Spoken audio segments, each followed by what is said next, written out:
You know, Paul, I think everybody was expecting you to ride in on a big chopper or something like that. We could have done something Really like that. disappointed me, man. We could have done it, though. Behind the scenes of American Chopper, Yeah. you were on many years, took a hiatus, it's coming That's right. back. Coming back.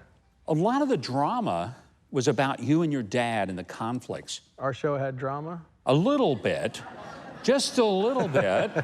And yeah, the fighting was part of what we were doing before the cameras came on. And I'm sure everybody asked you this that has ever talked to you.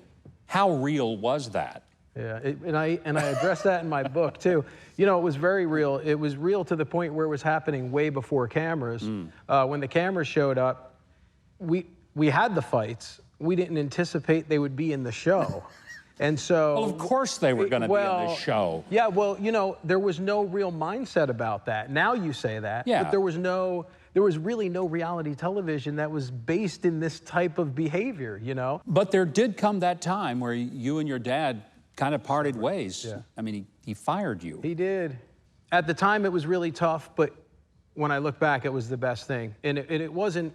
It was more the best thing for me. We had an unhealthy dynamic. So I want to be around my father, but coming out of that unhealthy dynamic, I was able to grow spiritually, emotionally, and just on every level, because I kind of came out from under my father, and then I just became my own guy, you know. When did faith become a very important part of your kind of reconciling with your dad, putting your life together and saying, I've got a son now, because I know you do. Yeah. And I want to be a father to him that introduces him to faith and not to fighting?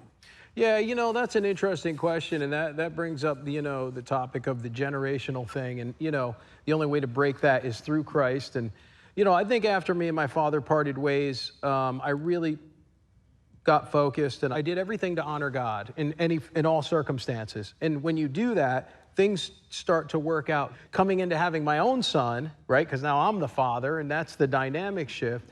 You know, it really gets you focused. And I'll tell you, I've found a lot of forgiveness and understanding towards my own father because of having my own son. You have a business now, Paul Jr. Designs. You're doing all sorts of stuff, not just motorcycles anymore. Yeah. A lot of creativity going on in your life. You know, my gift is creativity, and it is a God-given one, and it is an amazing thing. And anyone who's seen the show and ever seen me do anything good, I give all the glory and all the credit to God, because the gift I have is just, it's unbelievably, it's unlimited, really. I mean, God has given me a special talent, and thank you.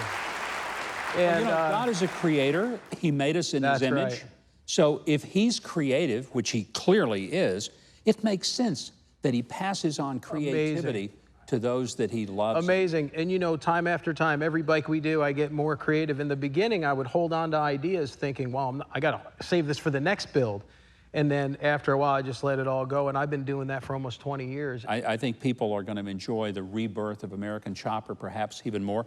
But one thing I know they're going to love is the book. Yes. And I want to say thanks to Paul Teutul Jr. sharing his inspiring story. But I want you to know about his book. It's called The Build. You can get it at Amazon, other top booksellers. You can also find more about him online at pauljrdesigns.com. That's pauljrdesigns.com. And of course, you can see him on American Chopper every Monday night at 10 p.m. on the Discovery Channel, and I hope you will.